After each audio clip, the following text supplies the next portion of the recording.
EV enthusiasts, beware, the most expensive brick on the block, Tesla shares are lower ahead of the company's. GM has just announced their all-new zero-emission engine that will make electric and internal combustion vehicles obsolete. This all-new radical technology is said to be the next revolution in the automotive world and will drive us towards a completely eco-friendly future of cars. So, let's not waste any time and check out this new way of thinking as GM CEO announces this new engine that will change the world. What exactly is this all-new technology? GM has been searching for an alternative to EVs for years now, and their search has led them to the all-new compressed air technology. Compressed air has already been seen to be of limited use in the 19th century, mostly with mine locomotives and trams in some European cities, the most notable of which is Paris. However, the technology has since been dropped and forgotten in favor of internal combustion engines because of their immediate potency. In the early 2010s, the French car manufacturer Peugeot saw the potential in combining compressed air with internal combustion engines into an all-new hybrid technology that retains the eco-friendliness of a regular hybrid without needing a battery. While these prototypes didn't move far from the testing stage, they did spark a fair bit of interest from the rest of the automotive industry, most notably GM. GM saw the potential that compressed air vehicles harnessed. However, they also realized that such a technology needed a fair bit of development if it were to compete with regular internal combustion engines and the rise of EVs. As a result, GM started slowly researching and developing compressed air technology parallel to developing EVs and internal combustion vehicles. So, with that in mind, it's high time for us to tackle a very practical question: how do compressed air vehicles function? Compressed air vehicles function very differently from regular engines and EVs. Instead of having a conventional piston-driven engine or an electric motor, compressed air vehicles utilize specially designed pneumatic engines, also known as compressed air engines. These engines are, from a mechanical standpoint, very similar to regular internal combustion engines. The engine uses pistons, just like petrol-powered ones do. However, unlike combustion engines, the pistons of a pneumatic motor are connected to a spring, and instead of relying on an explosion that creates the piston motion, pneumatic motors introduce air into the chamber, increasing the pressure inside of it, which pushes the piston to its maximum length. The air is then released, and the spring that the piston is attached to pulls it back into its original position, thus completing the cycle. Generally speaking, the engine is very similar to internal combustion engines and can therefore use a wide array of technical solutions, shortening the development cycle, which is what also drew GM towards this concept. With that in mind, it's time to answer the most intriguing question: what are the benefits of compressed air against EVs and ICE vehicles? The most notable benefit is, of course, the fact that it is 100% pollution-free. It's just pressured-up air, meaning that there is no environmental damage being done while it functions.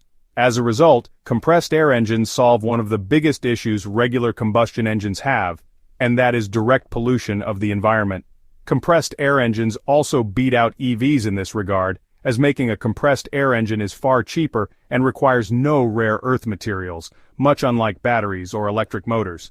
Not to mention that powering EVs is also not quite green, as the grid is still mostly reliant on fossil fuels to produce electricity. Speaking of making compressed air engines, another key benefit over internal combustion engines is the cost of production.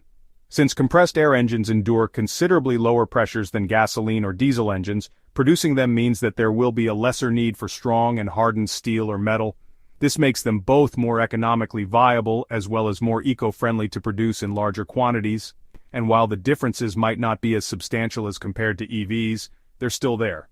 Oh, and also, it goes without saying that the running costs of compressed air engines are simply unrivaled. Compressed air is much cheaper than fuel or electricity, and it's also much easier to acquire. Not to mention that these engines will be 100% future-proof, as they don't waste anything. They just use pressurized air that, after it exits the chamber, remains structurally unchanged.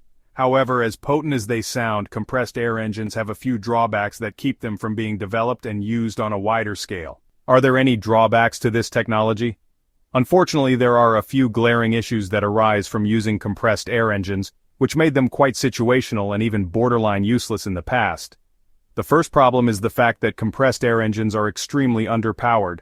Pressurized air has a very low energy density, which considerably lowers its potency.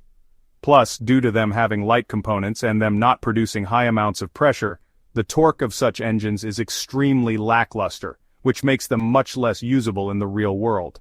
The engine also has to spin at quite high RPM, which, considering it's a fully mechanical contraption, leads to excessive wearing of components. If that wasn't enough, since the engine does not utilize liquid as its main propellant, introducing lubricators into the engine isn't as easy as on internal combustion engines. However, the biggest issue that compressed air engines face is the fact that they are extremely inefficient. While this might sound inessential, seeing how compressed air is virtually free, this couldn't be further from the truth. Most prototype compressed air vehicles that have been developed have a range of only 140 kilometers, which is less than 100 miles. This means that, first of all, you would have to fill it up constantly, and second of all, you couldn't reliably go on a moderately long trip, let alone a long one. Finally, there's the question of safety. Most prototypes used regular steel air tanks for storing pressurized air due to a lack of a better solution. This meant that the car, which was already gutless in itself, would be prominently less potent due to increased weight, while also being susceptible to explosions if the tanks were damaged. As you were, after all, sitting on a bunch of pressurized gas. That said, GM has been working extremely hard on ridding this technology of its glaring issues, and they have been quite successful at it. First of all, the problem of the car's power has been solved with the introduction of new high-pressure air tanks. These high-pressure tanks compress the air even further, which translates into higher cylinder pressure.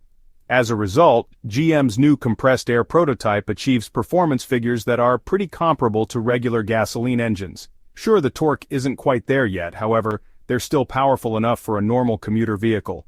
Furthermore, GM has also found a way to extend the vehicle's range. How? By turning the vehicle's chassis into one large compressed air reservoir. However, this requires the vehicle to be specifically developed with compressed air engines in mind. This includes specific reinforcements or even the usage of composite materials such as fiber-reinforced thermoplastics. This allows the vehicle to retain exceptionally low weight while also being much safer than using regular high-pressure tanks, as crashing and rupturing the reservoir won't lead to an explosion no matter what. When will this technology be implemented? The answer to that question is incredibly complex.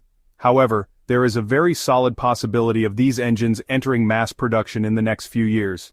As can be concluded, GM has truly invested itself in making this engine a reality. They keep researching and developing solutions to many existing problems, and are incredibly devoted to creating a truly fantastic product that would revolutionize the automotive world entirely.